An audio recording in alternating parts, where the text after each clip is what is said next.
Marami po kasi nagpapa-inquire sa akin ng motor na to. Ayan, alamin natin yung updated price, installment, at bigyan natin ng quick review itong dalawang motor na to mga idol. Ayan o.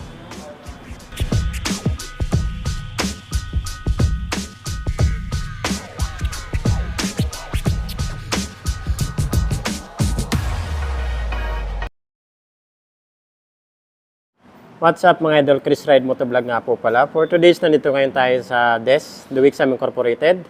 So ayan, meron po tayo dito ang Yamaha Sniper 155 ABS. So ito naman po yung Suzuki Raider R 150 Pro. Ayan o. So paras po ito top of the line. Alamin natin yung updated price and then quick comparison lang natin mga idol. Marami po kasi nagpapa-inquire sa akin ng motor na to. Pagdating nga pala sa looks, magkakaiba tayo kasi ng trip and then preference pagdating sa motor. So, paras po sila sporty, aggressive. Ito yung Raider Pro, tapos Sniper 155 ABS. Head to head, siyempre mas malapad talaga si Raider. Ayan o. Then sa tindigan, mas mataas talaga si Sniper talaga mga idol. Ayan o. So, yung manobela, handling, gulong naman, mas malaki talaga si Sniper siyempre. Kung speed, dito tayo kay Suzuki Raider. Pagdating nga po pala sa makina nitong dalawa, si Sniper 155, ang pinagkaiba lang nila is ito, single overhead cam. Ito naman, naka-dual overhead cam na po ito. Paras po sila 4 valve, 4 stroke. Paras din po sila liquid cooled, 155cc, ito naman 150cc. So paras din po ito may assist and slipper clutch. So napaka-smooth po niya ni downshift. Itong gearing niya mga idol. Pagdating nga po pala sa suspension dito sa harapan, yung may kaliitan talaga. Pero itong dalawa, paras lang ng size. Ayan o. Front fender naman, Sniper. Ganito yung front fender niya. May paganito pa siya. Dito naman sa Raider natin, simple lang. Then sa ano po nito, braking system niya, paras po ito naka-ABS. Ayan o. Anti-lock braking system. Bigla nyo napihit yung brake sa harapan, hindi basta-basta naglalak yan. Mas safe siya sa mga basa, madulas na kalsada, biglang tawid ng aso. Hydraulic disc brake, naka-dual pot piston caliper. So, paras po sila dual pot piston caliper. Yan, yung disc plate niya, malaki, mas malapad. Ito naman, ganito naman yung design niya. Sa gulong naman po nito, paras po ito street tire, tubeless.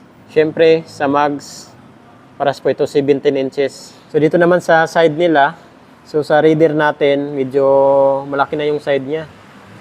Then sa Sniper, ayan o. So, pare-para sila sporty looks. So, ito naman yung makikita natin sa handlebar. Si Raider, aggressive po talaga yung handling nito. Ayan o. Then, dito sa Sniper natin, sakto lang. Pwede pang long distance travel talaga na medyo mataas para hindi masyadong pasubsob tayo. Panel gauge naman, yan. Dito sa Sniper natin, ito naman sa Raider Pro. Ang wala lang dito sa Raider Pro, wala po itong hazard switch, wala po itong kill switch. Ayan o. And then wala rin po pala itong passing light. Dito kasi sa Sniper natin may pass light, kill switch, and then hazard switch. Then sa ignition naman, so paras po ito naka-keyless. Ayan o, keyless. Pero dito kasi sa ano natin, Raider Pro, kailangan mo pa ng susian itong ano niya, itong dito sa gas tank niya. Kung magagas kayo, kailangan mo pa ng susi. Yun. Compartment naman, dito sa Raider, mayroon sang compartment. Ayan o. Maliit lang talaga. Dito, pwede nating patungan. Ito naman yung tail light tsaka brake light nila. Sa tire naman, siyempre, diamak na mas malaki yung sa Sniper natin, 120. So, dito naman, 80 by 90 yung size nila. Pero para sila 17 inches. Suspension nga pala. Suspension ni Sniper. Ganyan po yung design niya. Sa ano naman, Raider, Showa brand pa rin. Then sa muffler, sa Raider natin, and then sa Sniper natin mga idol. Mas bulky yung ano niya, muffler. Pagdating nga po pala sa price nilang dalawa, so ito yung inaabangan ng lahat pagdating sa presyo. Itong Sniper ABS, Raider Pro. Ayan o. Paras po yan ABS mga idol. So, cash price ng Sniper, 145,500 pesos. Then, dito sa Raider naman, 146,000. Kung kukuha po kayo ng hulugan, installment niya ay down payment is 14,000 dito sa Sniper. Ayan po, Sniper 155. Then dito naman sa Raider Pro ay 14,000 din. So paras lang po sila ng down payment. Then sa 1 year na po tayo. Sa Sniper, 1 year po nito, 12 months ay 13,461. Then sa Raider Pro naman is 13,312. Di hamak na mas maliit yung sa Raider Pro mga idol. Then sa 18 months, Sniper 9,753. Dito sa Raider Pro natin, ang 18 months ay 9,645. 24 months, 2 years ay 7,899 dito sa Sniper. Sa Raider naman is 7,812. So dito naman sa Sniper 155, sa 30 months na installment niya ay 6,786. Then dito naman sa Raider Pro, 30 months niya ay 6,712. Ayan po, 6,712. Then dito naman po sa 36 months, 3 years sa Sniper ay 6,044 pesos. So dito naman po sa Raider Pro, sa 36 months ay 5,979. Then rebate pa po yan ng 200 pesos. Di hamak na mas maliit talaga yung sa Raider Pro mga idol. Ayan o. Siyempre sa system nila yan. Ayan o. Sa price nila dito sa Raider Pro ng Suzuki at Sniper 155 ABS. So yan na lang po yung monthly niya.